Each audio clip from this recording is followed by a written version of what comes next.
Have you ever met someone on an online dating site and thought, wow, this guy is perfect for me, or she is simply amazing, only to find out they were hiding a deep, dark secret? They plan to vote for Hillary. FreedomLovers.us was created for singles who want to exchange ideas and a love for freedom. People who are looking for solutions to create and defend freedom in the real world, and at the same time, getting that once-in-a-lifetime chance to find their true soulmate. Whether you are interested in meeting your soulmate, making new friends, networking, or hanging out with that like-minded liberty lover, visit freedomlovers.us. It's the first free dating site and community.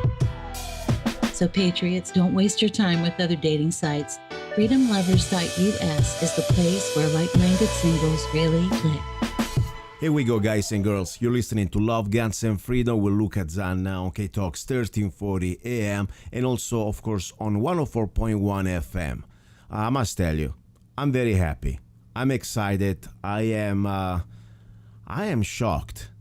And sometimes, we are human beings and we lose hope a little bit. I never lose faith, but I lose a little bit of hope, especially when you realize what we are facing as Americans, but also just as humanity.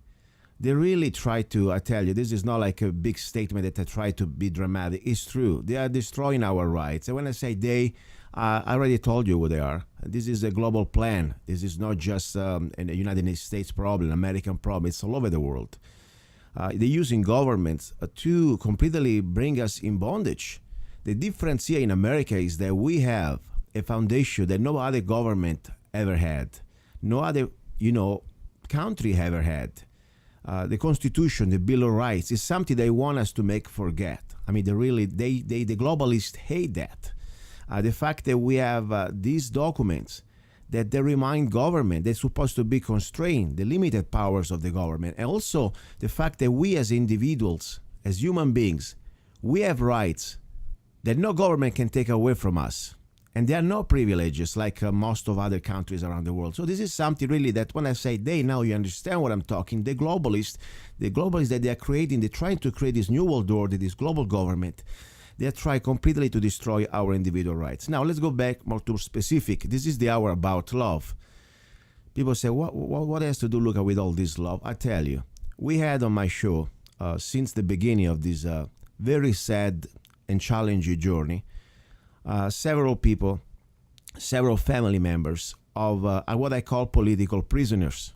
Specifically one, Andrea Parker, who is the wife of Eric J. Parker, that, the media, they painted him like the sniper from the Bundy's ranch. There was the photo that went really around the world of him, taking a cover behind the side of the highway and with his rifle. And of course, we already talked about that, what really happened, what was going on there. The federal agents trading, Americans, unarmed Americans, just because they were exercising the First Amendment. And other people like Eric, honestly, for what I saw from that moment, because I was there. I was among the people with my video camera doing a reportage about this. I think that was shocking. It was shocking to see people in uniform pointing loaded guns at American people who were peacefully exercising the First Amendment. So the point, I don't want to go into the details of this. The bottom line is this: this man is being tried on court, in federal court, twice, and two times the jury could not even come to a verdict. The second time happened just a few days ago, and I tell you, I want to get into details now with his wife, Andrea. I had her on my show many times during the last almost 1.5 years, and I know Eric now is at home, but he cannot talk because technically, I am potentially one of the witnesses. So we need to comply with the jury, with the court order, whatever they say. I cannot communicate with him, and that's fine. Of course, I would never do anything to compromise the case. But let me bring Andrea in so she can give us more details about this very, let's say, at the same time, almost a shocking and grateful event that happened. They've been found not guilty, him and many others, all the others. At the same time, there is also a dark side that really, it makes me feel like I'm living like in North Korea. I don't know if you ever heard about double jeopardy. It's something that in our Bill of Rights we're supposed to learn. Bottom line, you cannot be tried for the same crime twice. Guess what? Probably now we have triple jeopardy here in this case. But we will go into details right now with Andrea. Andrea now she's back in Idaho with her husband, Eric Parker. And let me bring her in. Andrea, are you there? Yes, I am. Can you hear me? Yes, I hear you very well. Thank you. Thank you for taking the time. I know you are finally back home with your husband and family. The family is all united. So, it's precious time, the family you have. First of all, how guys you doing there? We're, doing well. It's been kind of fast moving for us. We're kind of still wrapping our head around even what happened. With everything we've seen in the court system, I never thought after this verdict reading that they would let him out now and let him fight from the other side when he's already been held for 18 months fighting these trials. So I'm pretty shocked, and we're just kind of getting back to the regular here. Yeah, and this is so amazing. The one thing I want to remind everybody out there, regardless if you believe that in this cause or not, of Eric Parker is right or wrong, or the Bundy is the cat, or regardless, let's go back to the basic foundation of a fair trial. First of all, everybody deserves a speedy trial. Doesn't seem too speedy to me. I mean, 18 months in the cage, your life is pretty much been, let's say, not destroyed, but pretty knocked down, okay? Family time and business and everything else. But also the fact that there is your husband, as I said many times, has no any type of previous criminal record, and nobody got hurt. There was no incidents like somebody got shot or somebody got robbed or any type of harm, nothing. And at the same time, no bail was allowed. So he was treated really like a political prisoner, in my opinion. What do you think? Absolutely. It's a way of punishing them before they're even found guilty of a crime. And the government's done this by adding those 924C enhancement crimes that hold the mandatory minimum. And when they were first arrested, they had 4. It was over 100 years mandatory minimum. Wow. They dropped one of them, and it was down to 3, which is still like 75 years mandatory minimum. Gosh. Eric is still facing 2 if we go back to retrial. So he's still facing a 32-year mandatory minimum. This is like a torture, slow torture, because I tell you, every time you go through this, not only is going to cost you time and, of course, but stress. I mean, they want to break you down to try to plead guilty or something, because you know what they said. I want you now. You go into details for the final sentence of all these other guys and girls. I mean, everybody was there that was found not guilty, and I also want to find out exactly how this is so very unusual, and I really believe in, for my opinion, illegal. I mean, if we believe that we have a constitution, a Bill of Rights. I remember one of the first things I learned was about the double jeopardy, something that other countries don't have, but we do. You cannot be tried for the same crime twice. Am I right or wrong? Well, yes, I believe so. And how they're getting around this is that when it's a hung jury, the judge just calls it a mistrial, and they're allowed to go again. Wow. And I think that in the John Gotti case, I think they went 4 or 5 times before they gave up. And wow. So how many times can we possibly sit through this? It could be some time. And another reason that I think that they're doing this is every time they push and retry these guys, they push everyone else back. So those people are now sitting in jail for much longer. Yeah. And what is it called? The government's position and what they're doing here is just prolonging and keeping all of these guys away for a long amount of time. Rolling the dice until they win. Yeah, let's put it in this way. I want to now, as I said, this for me, I tell you, I had no idea what to expect, because I know that the FBI informant, please help me out with his name, I forgot right now, the guy that was sentenced, I don't know, many years. Greg Burleson. Yeah, Greg Burleson. By the way, I met in person that day, and I took a photo with him too. As I was there, I was taking photos with everybody, and he got found guilty for how many years right now? How many years is spending, this man? 60 or is it 68 years? Yeah. I mean, 68 years. okay, the point is, as much as I dislike the man, okay, because I realized that he was unfortunately tried to create the drama and set people up. So that's very sad. But still, I mean, nobody got killed, nobody got harmed, and this man is facing more time than if you do a bank robbery or if you even kill somebody. I think you're gonna get out much easier with that. I mean, that's exactly what I don't understand is going on here. They're throwing the book also at their own. I mean, if this guy really was collaborating with the FBI, we have enough evidence to say so. That seems very also pretty strange, the fact that they're really going so hard on him. Why do you think that? Why they did that to Mr. Burleson? What do you think? What is your idea? They convicted Burleson on thought crimes. So he is in bad health. He's gone blind in prison from not being treated for his... Okay, one second. Something's going on here. Get close to the... Closer. This is a strange sound coming out. Are you there? Okay, he was... Yeah, Okay. can you hear me now? Yes. Sorry about that. No problem. He was going blind in prison because his diabetes or his medical conditions weren't being treated. And so now he's being forced to go to a medical prison. And even a 20-year sentence would be a life sentence for him. Yeah. And they're convicting him on thought crimes based on what he said, not his actions. Wow. And that shouldn't be legal. It shouldn't. But my point is, if this guy was collaborating with the federal government, I'm curious why after somehow they completely turned against him. I know that he said something that it wasn't absolutely the right thing to say, and I would never say that in my life. But still, he didn't kill anybody. I mean, from there, I think it's more than a harsh punishment for what he's done.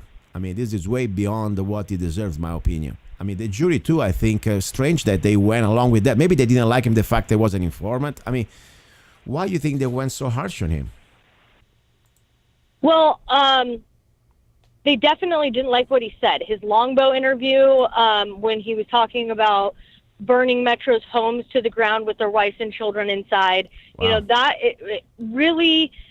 They didn't like how he was talking, and they didn't like the FBI informant thing. I think that was a big thing, especially with the FBI's case, consistently saying, oh, there was informants in the Bundy family of January that year. There was unmarked police officers in the crowd, in the wash. I think that all played a part. But for me, I definitely believe that some of his words that he said in Longbow and his post on Facebook, Wow. it was intentions. He said he went to the Bundy Ranch with the intention to kill as many federal officers as he could. Wow. But his sentence really has to do with the 924Cs. Yeah. He was convicted of 3 of them. Mm-hmm. That is a 57-year mandatory minimum, and that is how his sentence got as long as it did. Wow. They shouldn't be able to put 3 924Cs on the same crime because technically all of these charges stem from the exact same crime, and you're not supposed to be able to stack mandatory minimums of 924Cs on the same crime, but they've gotten away with doing it here, and that caused him to have a 57-year mandatory minimum. Yeah. Now, they're doing the same thing to Eric, who's still facing 2 of those and facing a 32-year mandatory minimum. Wow. This is exactly the point. When we got this mandatory minimum, they're kind of scary because the punishment is supposed to be according to the crime. And sometimes, there are these laws, the laws, the way they are written, if they need to go by their mandatory minimum, it really doesn't match in proportion the crime. I mean, as much as I dislike Burleson, and of course I completely despise what is said, I still believe that 60 years or whatever, just because of your words, when nobody got harmed. I mean, there are a lot of crazy people out there. Don't get me wrong. Nobody should advocate for violence. I don't believe in threatening anybody. But still, the punishment is supposed to be proportional to the crime. That's all I'm trying to say here. Anyway, let's talk about Eric. Because at this point, as I said, I was very worried. I was worried for him. I was worried for Scott. And for everybody else. Exactly. Can we give us the details? Who are the people that somehow got free? I mean, they are not guilty. Give us a little bit the general panoramic view what happened the final day of the sentence. Okay. So we went in. The lawyers did not give their closing statements, their closing arguments. Eric Parker was ripped off the stand during this trial. Yeah. So we were all expecting at least a hung jury because of him being pulled off the stand. I don't think anyone was expecting what happened. So Stephen Stewart and Ricky Loveland. Stephen Stewart's from Idaho, our same town. He was actually the best man at our wedding. And Ricky Loveland was from Montana, lives in Oklahoma now. They were both found not guilty on all charges. They were acquitted, and they are free to go back in their hometowns, free men, with all of their rights intact, which is fantastic. That's the best thing we could have asked for. That's beautiful. And what they were facing, I'm curious exactly how many years they were facing for them in case things... all of these guys were almost facing 100 years in prison. Wow. This is amazing. Greg Burleson was convicted of everything except for the 2 conspiracy charges at the beginning, and he got 76 years, something like that. And so if you would have added those 2 extra charges, they're all facing around 100 years. Wow. The unbelievable thing, meanwhile, even these other 2 guys that you just mentioned, that they're completely free, how many months they spent in jail? They all spent 18 months in jail. Okay, that's away from their families, away from everything they knew, and that's how the federal government gets their 97% conviction rate. Is they make it so hard on the families, they make it so hard on these guys that they have no other choice than to take a plea deal. Yeah, this is sad. Meanwhile, your life is pretty much, let's say, I don't say destroyed because still you're alive. You will make it back. You will, do it, but. It is so harsh. I cannot even imagine. You have a working man like your husband or any of these guys that they work for a living, okay? And you get them out of the equation. You cannot pay anymore the mortgage. You cannot pay anymore the car payment or whatever you have to do. Your kids, first of all, need a figure in their family. But meanwhile, you got bills. They're piling up. And forget about paying a lawyer that probably you don't have. You gotta go to really try just with the hopefully God helps you to have a decent public defender or somebody pro bono. Who knows? But meanwhile, more important, 18 months, you're gonna have a really hard time just to survive. So that's the thing that is really unbelievable. As I said, before even we go into believing that, we agree or not with the situation, even if you are on the other side of the political spectrum, I don't care. This is not about left or right. This is about, do we have still a fair trial system in this country or not? Or we are like under some sort of banana republic, tyrannical government. And that's unfortunately what I see. 18 months spending, waiting for trial when you're supposed to have a speedy trial. At the same time, you cannot even post bail, especially when you are. And I know your husband. I mean, we talk about that many times, and also other people. They're all law-abiding people, never had any previous criminal record. So this is the travesty, in my opinion. This is really an act of violence. Now, tell me exactly what happened to Scott and Drexler is the last name, right? And your husband, yes. Exactly. They got some part of the trial that they were completely innocent, and some they found hung jury. Give us more details on this, please. Okay, so both Scott and Eric were acquitted, found not guilty of both conspiracy charges. Mm-hmm. That's count 1 and 2, the conspiracy charges. This is extremely important because now they can't use the pictures and anything about them against any of the other guys. Because what they're doing here is they are using, if you're part of a conspiracy, then you're also responsible for any other crimes that anyone else in the conspiracy commits, even if you knew that person or did not know that person. Mm-hmm. So that's a huge win for all of us. Yeah. Then they were also found acquitted of obstruction of justice, extortion, and the 924C that goes with the extortion charge, interstate travel and aid of extortion. Wow. So we had many of the charges completely drop off. Scott Drexler was also acquitted of the threatening a federal officer and the 924C charge that went with that. Eric was hung on those 2 charges. So in the end, Scott Drexler is only facing assault on a federal officer and the 924C that goes with that charge. And Eric is being retried on assault of a federal officer, the 924C that goes with that charge, and threatening a federal officer, and the 924C that goes with that charge. So all other charges that they were facing, they were acquitted on. And that is a huge win for us. Well, as I said, for me, that was a miracle. And normally I don't bring my beliefs into the show. It's personal, but I really did. I for a moment I said, after especially what I saw, what happened to, Greg Burleson, I say, oh, this is gonna be bad. Especially when they already give you. I mean, remember they learn. They are fast track learners. Meanwhile, they did the first trial. They didn't like the result, and they got the second one. And you see, when I saw also that the judge, correct me if I'm wrong, but he did not even give a chance to Eric Parker, your husband, the opportunity to completely articulate his point of views to defend himself. Is it right or true? I mean, they told him to shut up at the end of the trial. Am I right? Yes. I mean, they took him off the stand, and he was not allowed to testify in his own behalf, which I still don't believe that that's even legal. And I believe that that's one of the reasons that they were acquitted on so many charges. Yeah, I mean, this is, for me, is shocking. As I said, I love this country. I really think this is the best place in the world, at least it used to be. But right now, the way we are, we need to be really facing the reality. This is no more the country of our founding fathers. This is no more the America with the N with the C. We are now America with a K. Because this is a political oppression. This is completely disregard of our Bill of Rights, due process. Okay, as I said, I don't care if your husband was somebody I didn't like. I don't care if it was completely different political opinions than mine. That's not the point. The point is everybody deserves a fair trial. Everybody is supposed to be innocent until proven guilty. That's the bottom line. That's the way this country is unique, supposed to be unique.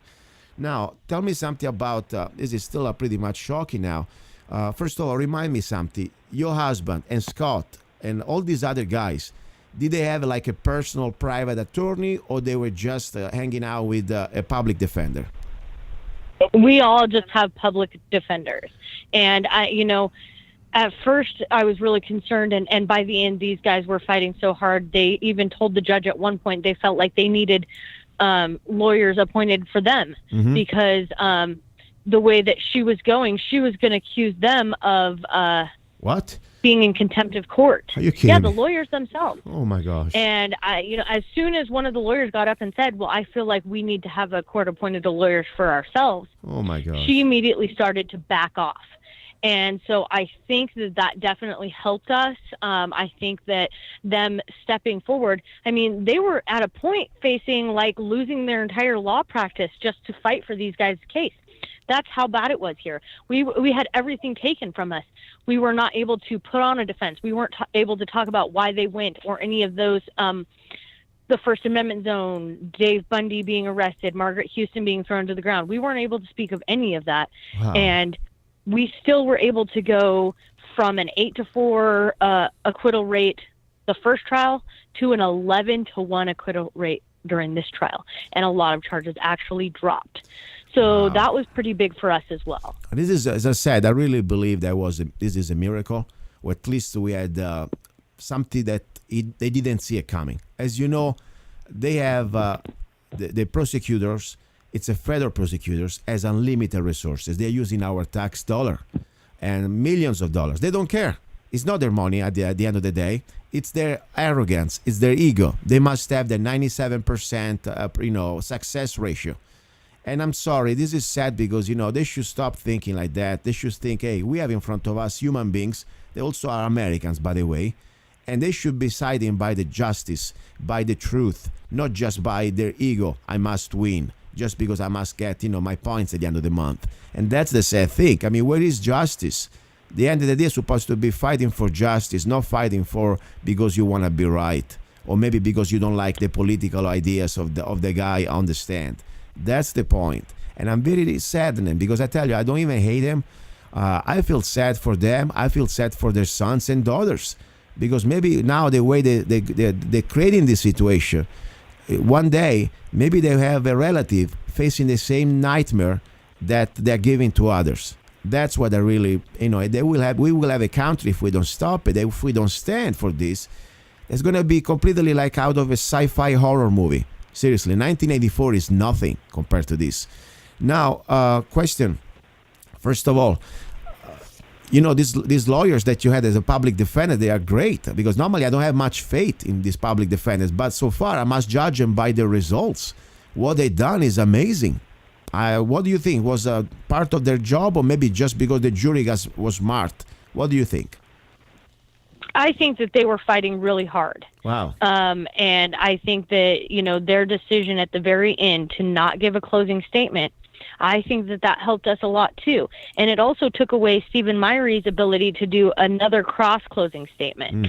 So we kind of took the wind out of his sails at the very end as well. Wow. And I think it was huge in the fact that these guys were not only acquitted of so many charges, they were only 11-1 on the remaining 6 charges between the two of them, and they were released, which is kind of a shock to me because, like I said, they've been held for 18 months, and every time we talk about getting a detention hearing, they laugh in our faces. And here, the judge just was like, yeah, they can go home on pretrial detention. It was, or pretrial release, and it's been a shock. Can I say something? There is a point that as much as they're arrogant, as much as they can do whatever they want, there is a point that more they push, more they are completely blatant about this, completely, let's say, there is no justice, there is no more system. It's an abuse of power, in my opinion, okay?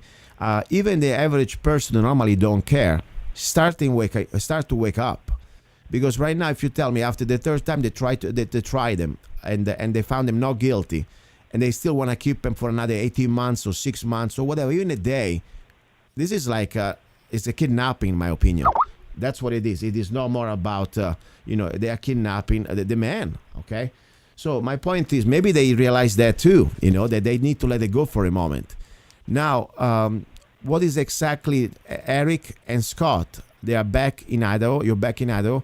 And right now, you are not completely free. I mean, you must have some sort of rules to follow, like, I don't know, probation. What's going on? You have to check. Yeah, as Eric has to check up with the officer. You must stay in the house. Tell me exactly some details, please. Well, yes, he has got a pretrial release officer that came and checked our house, made sure we could be there. Anytime we're leaving, we have to communicate with him. He cannot communicate with, as you said in the beginning, anyone on the witness list. Well, the witness list is for the entire Bundy Ranch trial, so there is like pretty much a lot. There's like 200 plus names on this list. And so that makes it difficult for us. We're not free to travel wherever we want. There's a huge laundry list of rules that we have to follow, but we're so glad to, follow those and continue fighting from the outside, because it's going to be that much easier to fight from the outside. And on top, as a family, finally, you can, spend some time together. I mean, this is also, listen, I only can even imagine what it means to be in a federal, privately owned prison, okay? When there are real criminals, and where, of course, the guards, all these people, unfortunately, you can find decent ones, but you can also find people that somehow they don't like you just because your face. Okay, life can be a nightmare. Even just the food can be a nightmare. Even just always watching over your back. I mean, we have no idea, especially when you know that you're innocent, especially when you've been found innocent. I mean, if I was guilty, are you a gangster? You know what? That's fine. That's your life. You chose it. But when you're a family man, you're a working guy, you've done nothing, there is no harm, and nobody got hurt, and on top, that you've been found not guilty, 1 minute would be too much. Seriously. Now, what I'm really disgusted here is about this administration, and don't get me wrong, better than what we could have with the other side, but still, I'm not happy, because we have now an attorney general that's supposed to pretty much be under the, let's say, working for the president. At least, he's been appointed. Let's put it this way. You're supposed to be working for justice, number one. That's the way I look at this. But put it this way, the president has some sort of authority to at least give him some directions. Now, Mr. Session, the last time, correct me if I'm wrong, probably a few weeks ago, just before the trial, he was congratulating the prosecutor when he came to Las Vegas about the great job they're doing about the Bundy's case. Am I right or wrong? Yes, he actually said he commemorated them heading out this case, but wouldn't comment on the case or pick sides, which I believe his comment was already picking sides. Yeah, already picked side. He was congratulating the prosecutor. What you want to say more? So my point is, and he knew before he opened his mouth, he got an idea what's going on, okay? Now, the point is the jury, this is a federal jury, again, for the second time, found this man not guilty. At this point, if there was any type of really change in this administration from the other one, maybe we say, first of all, this is tax dollar at work. We should really looking for the real criminals. Maybe we should really go for the real bad people rather than wasting all this time and resources. I mean, you have an idea how many millions they spent over this case? Just an idea. Can we get any numbers here? I believe after the first trial, it was something like 1.6 million, and then after they said that number, they wouldn't even say any more numbers because it's so the price is so large that the American people would be outraged to know that they're spending this much money to try to maliciously prosecute these guys. Exactly, and now this is the third time, you know. Let's say this is even something that's why I wanted you on the show today. More important, not just because I wanted to know what's going on. I think it's very important, but because I want to start to say, listen out there, I don't care who you are, I don't care where you are, but if you live in this country, we still have a voice. And at that point, we need to do our little part. As I said, let's go back to read our Bill of Rights. Let's go back to read the basic foundation of this country. If we believe that somebody that already been found not guilty twice should be tried the third time, we have the right to at least express our opinions to our man in called president, and of course, and also to the attorney general. But most important, the president, because we did not vote for the attorney general, we voted for the president. And now, you know, just today, we have the news that President Trump pardoned Sheriff Joe Arpaio. And you know what? In my opinion, honestly, I believe that Arpaio, for the first time, found out what means when you don't have anymore a constitutional trial. Because what I understand, he didn't have a jury. He was pretty much sentenced by a judge. So I believe that everybody that facing charges over $20 is supposed to have a jury. So I believe that that pardon is fair, in my opinion. But the sad thing is, what is not fair, that the same reason that the same type of pardon that Arpaio got, all these people right now, like your husband, like, you know, all these Bundy's political prisoners supposed to have not even a pardon because they found not guilty. They're supposed to say, you know, it's time to knock it off, AG, Attorney General. It's time to knock it off. Stop it. That's what he should say, in my opinion. What do you think? Am I too extreme? No, I think that you're absolutely right. I think that, like you said, everyone deserves a trial by jury, especially when they're facing hard time. And I believe that, unfortunately, the acting Nevada U.S. attorney is Stephen Myrie, and I feel that he has taken this case personal. Based on some of the things he said to Eric in Eric's detention hearing. He called him a slithering coward that got down behind the Jersey barrier and hid, and that if he was let go, he would hide again. And the only thing more dangerous than a coward is a coward with a gun. Wow. Yeah, this is very personal. That is not something that a state of Nevada prosecuting attorney should be saying. Yeah, it's true. I mean, this is not professional. You know, you're supposed to dare judge the facts, or at least prosecute the facts, you know, the judge, but not start to get into these personal comments about him. Listen, I know I cannot talk to Eric, but I want to ask you something. What did you do, beautiful, the first thing when you came back home? What was it? You had a dinner? Did you, I don't know, listen to some music, hug each other? I don't know, look at the stars, pray? What happened? I'm curious to know what happened. Well, we did a lot of those things on the way home. You know, we stopped and watched the stars, listened to some of his music that he, you know, music is huge for Eric, and he was taken away from it for so long. So he got to play all of his music on the way home. And then when we got home, you know, we cooked some steaks and went for a hike in nature, because I think that that's what these guys really miss so much. You know, I think one of the first things they all wanted to do was go to a park and touch grass, look up and see the moon, look up and see the stars. And you don't realize how much you'll miss that until it's gone. Yeah, no, I was thinking the same. Seriously, little things that sometimes we take for granted, just to sit down at the table, you have all your family around, and you can say, oh, thank God, you know, we're here, we can enjoy our dinner, we can talk about things, and maybe we can go out tonight, look at the stars, listen to some music, give me a hug, let's sleep together, all the family. I mean, something that seems so average, it is magical, it is priceless, especially when you know you never had a chance to almost see it anymore. I mean, seriously, 18 months is bad, but when you face 100 years, you realize that really this could be the last time you ever done it. So I tell you for sure, as a human being, I'm sure, your husband, he must have grown a lot. I mean, there are some experiences that they make you mature and maybe look at life in a completely different way. Of course, I cannot speak for him, but I can guess.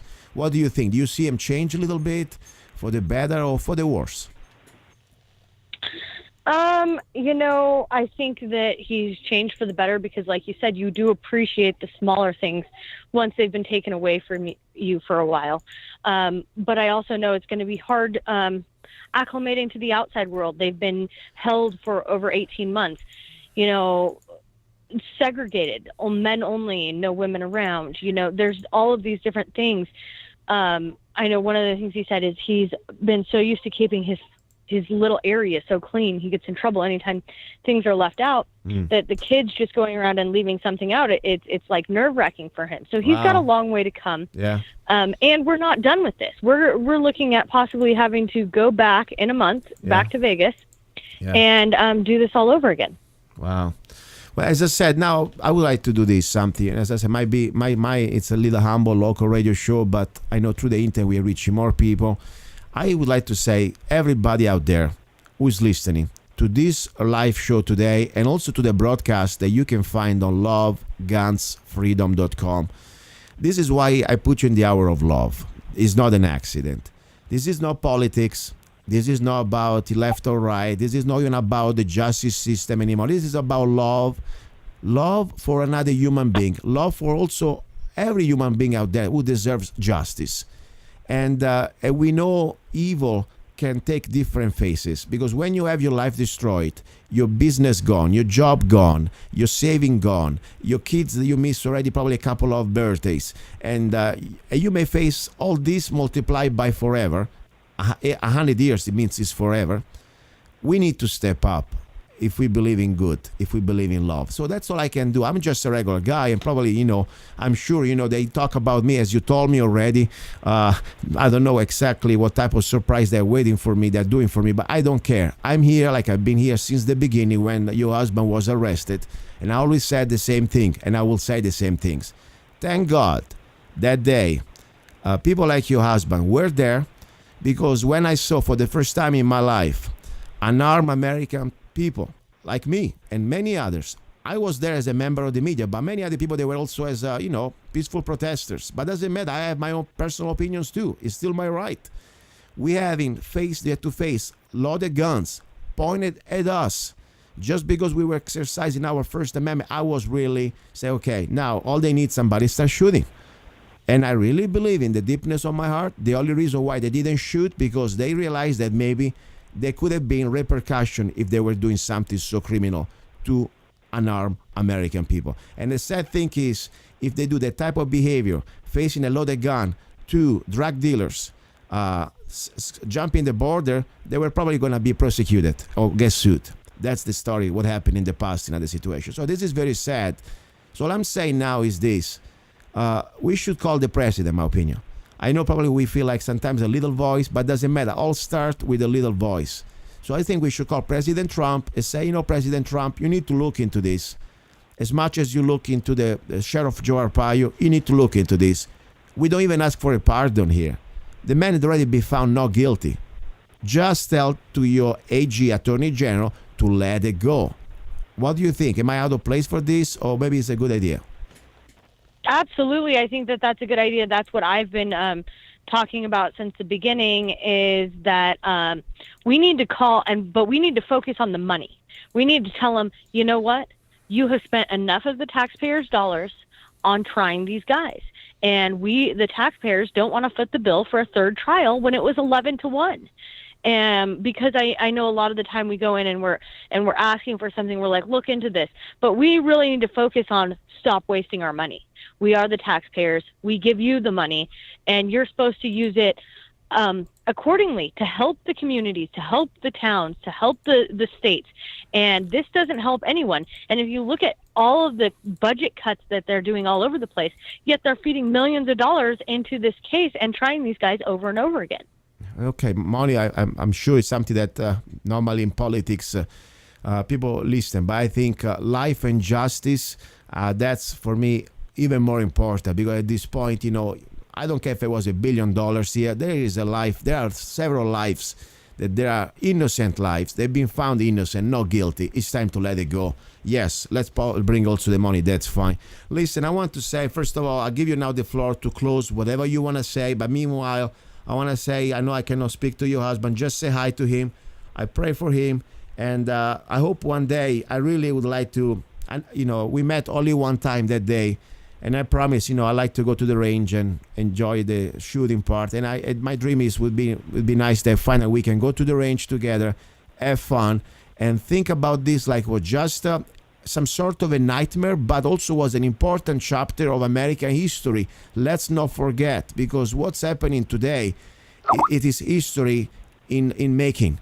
And I really respect a lot him, and like I respect everybody out there who did not plead guilty, even when sometimes they couldn't be much easier, the temptation, because at that point they're standing for the truth and for their beliefs. I really believe that what is shaping the new course of this nation, because otherwise, if we let them win like this, the future is going to be completely full darkness. So I'll give you the floor. Meanwhile, say hi to Eric, okay?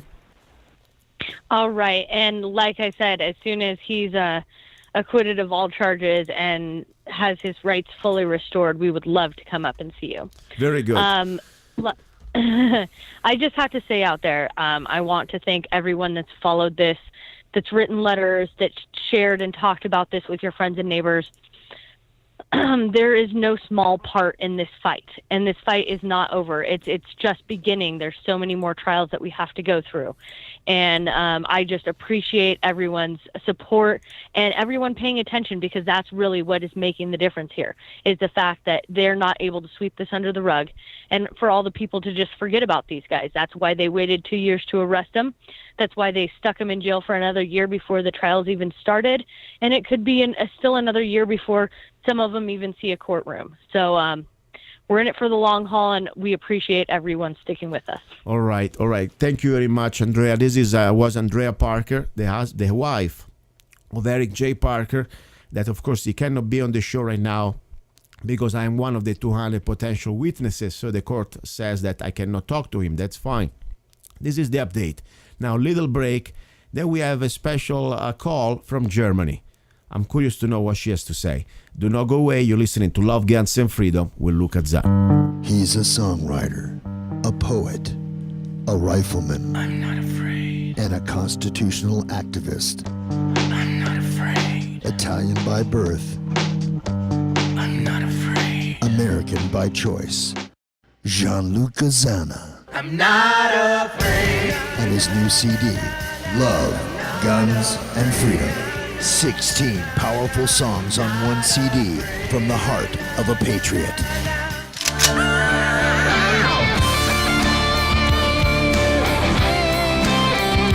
For download or to order the CD, go to www.lovegunsfreedom.com. That's www.lovegunsfreedom.com. Lyrics for your mind, music for your heart. Gianluca Zanna's new CD, Love, Guns, and Freedom. Here we go. We are back. You're listening to Love, Guns, and Freedom with Luca Zanna. This is the hour about love. As I said, this is an hour where normally, I try to even avoid to talk about politics, because I don't believe in politics. I believe in what is right or what is wrong. I believe in freedom or complete tyranny. That's what it's about. And as I said, on the show, we don't talk about just things normally you hear on the radio, on TV. We talk about topics that normally nobody else or no other commercial station really wants to touch. Among those, one of the things I really learned the last few years was, probably not even 1.5 years, was the topic about targeted individuals, mind control. The first time when I heard that, I said, you know what, this is a bunch of crackpot. Seriously. I thought it was a bunch of crazy stuff. But guess what? That's why you need to have an open mind. Because when you realize that, first of all, many other things we've been told they were lies, I always now have the respect for everything you tell me, to have at least an open mind, to take the time, to analyze it, to do the researches, and then say, okay, let me look into this. And unfortunately, as I said many times, it is a reality. Now, it doesn't mean that everybody I bring you on the show that claims to be a target individuals, it is. Maybe some people that they need just some help. But I really do believe, though, that governments, or at least some parts of the governments, and I say governments around the world, this is not just an American problem, they've been using science to completely alterate the behavior or control the behavior of their subjects. And I use the word subjects by intention because that's exactly the final goal, to subjugate us, to control us. And they may maybe try this experiment on small scale on just some selected, group of people. And maybe, who knows, they're trying to do one day to mass scale. All I know that we have enough evidence. And if you don't believe me, that's fine. All I say, you start to look into that. One of the first things we have declassified was the MK Ultra, by the CIA in the early 70s. I mean, this stuff is being declassified. That was the old science. We have much, much more, high-tech situation. I have a lady who contacted me through internet, through the radio show, through the internet. She must have probably heard one of my episodes on YouTube. And she's from Germany, Heidelberg. Her name is Nadi, and I have no idea what she's going to say, but she's welcome. As I said, this show is also your show. If you have any topics that normally I talk on the show, you want to say your story, just contact me. Go to lovegunsfreedom.com, and I'll be happy to have you on. Nadi from Germany, are you there? Yes, I'm here. Thank you very much for being on the show, Luca. And my name is Hadia. My nickname is Nati. I'm from Heidelberg area in Germany. I'm a targeted individual. I found that out about 3 or 4 years ago when the nonstop radiation started. And it's like, I have to say, what a nightmare we are living in. Tell me, how did you find out that, you were a target individual? Exactly what's happening to you? Something that didn't not happen before when you were not targeted. What's happening to you? That's true, Luca. Well, since I'm a 62-year-old grandma, I never ever thought these things could happen. But then I started to stick my nose into business, and I clicked on this YouTube video and that YouTube video, and then I thought, wow, that can't be right. I have the same symptoms, the same things happening to me. What is it? What is all about? And then one day I clicked on a video about chemtrails, and I just wrote a little comment on that topic, and afterwards someone gave me the answer, "You are done, bitch." I thought, what is this? And I asked my husband, and he said, "Oh, never mind. There's a bunch of people, of crazy people outside in the internet. Never mind." But then hell started, and I don't know why. And the second event happened to me. I wrote a comment about Putin versus Obama at that time. And I just wrote the lines. I typed it in. I said, "In my view, in my eyes, Mr. Putin is the wiser man." That's all. And again, someone must have put me on a list or something. I don't know how it's working exactly, but during the years now, I found out it's the horror, it's hell being radiated nonstop 24/7. So you really have some physical harms. You feel like some physical effects on you. Oh, sure. I got brand bladders on my feet. I got blue spots. I got very low oxygen in my arterial blood. When I have to go to hospital, they're even radiating people there. That's the truth. Chemically speaking, it's very sad to say, but it's the truth, and it's a horrible state, physical as well as from the psych side. But I have to say I'm a very strong-minded person, so the problem for me is really getting burnt nonstop by drones, by, I don't know, DEV weapons. They're gang stalking, they're torturing me. This is really, it's hardly bearable. Let me explain exactly, because I had similar people, similar stories like yours.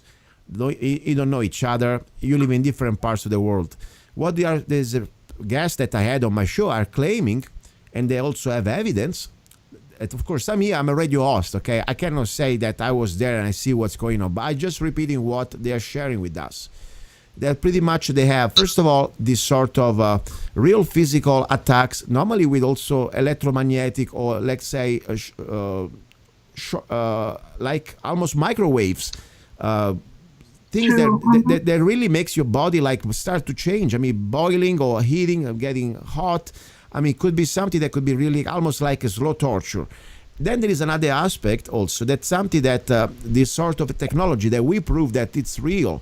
This voice to skull technology, you know, you can buy also some machine, low tech, because of course government has much more powerful machinery that they can imprint or they can somehow share in your mind, just pointing this sort of a weapon towards you, voices that nobody else can hear, but you can hear.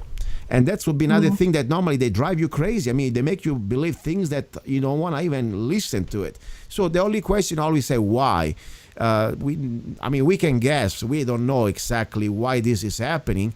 We can say, or at least I can say my opinion, I would say they're testing this technology like they tested many other things to see how they could eventually use them for war zones, or they could use them on mass scale. That's one of the ideas. Or also could be also a punishment, could be just because people they want to somehow suppress, or just because they like to pick with you. I mean, after all, remember something, you know, the people, they are still human beings, I guess, behind this manipulating this technology.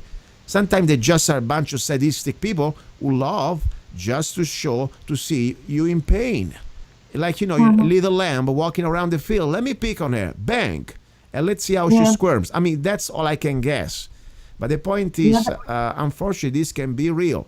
Now, did you try to stop this? How did you try to, let's say, first of all, your husband understand this? Does he believe it? Yeah. First of all, I would like to say it's absolutely true. We have to face the background, and the background is that this electromagnetic terrorism or the MK Ultra programs or the Stasi-Versetzung, like it's to be found here in former Eastern Germany and the communism Germany. These are facts, plain facts, and we also have to consider that the military, long ago, they have already started with these programs and working on human mind, human soul, etc., etc. But the problem is, if you don't know who is your torturer exactly, you cannot judge anybody, and that's sometimes a big problem, because if you heat it up and if you radiate it nonstop, if you shot with catapult weapons into your front head, if you shot into your breast with little pieces turning out into lila colors, purple colors, sorry, then you're really asking, what the heck is going on? Is somebody hating? Is somebody taking revenge? What is the background of the thing? And when you're a targeted individual, and I'm an absolutely average human, I gotta say, I'm a grandma. If you have become a targeted individual, then you start to get deep and deeper into the material. Yeah. And then you have some guesses and you say, what's that? I found out that the pharma industry might be involved, that the military programs, especially the proxy ones, might be involved, because first I thought, well, the government, they should protect their citizens, but it's vice versa. The whole world has become a mess. This is my personal opinion. The whole world has become kind of mess, and there is kind of depopulation taking place, and this is under disguise of different math. And so maybe it could be, as you mentioned correctly, Luca, it could be the case that somebody really just hates you or wants to take revenge or wants you to take in a program.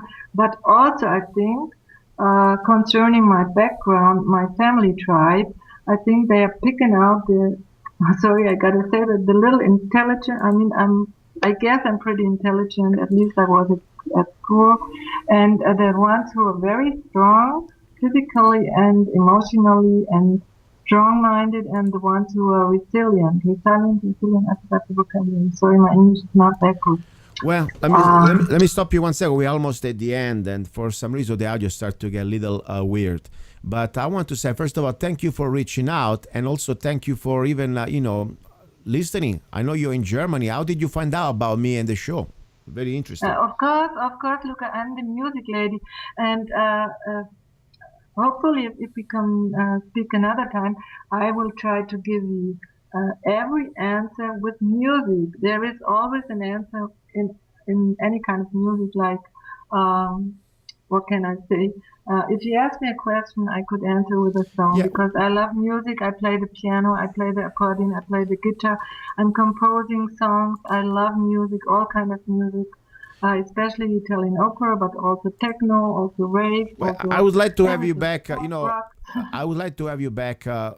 Probably one of the next shows. We can talk a little more, also with time and calm. And maybe also I would like to ask you some questions. What's going on? How do you see this refugee? Let's say I call it an invasion. In my opinion, it's not a migration. Yeah. But I don't Yeah, know. yeah. I don't know your opinions. I'm curious to see how do you see the situation with these migrants coming from the rest of the world. Are you happy with that? Luca, this is a program. I'm not so happy with that, because it's a farce again. It's a mask.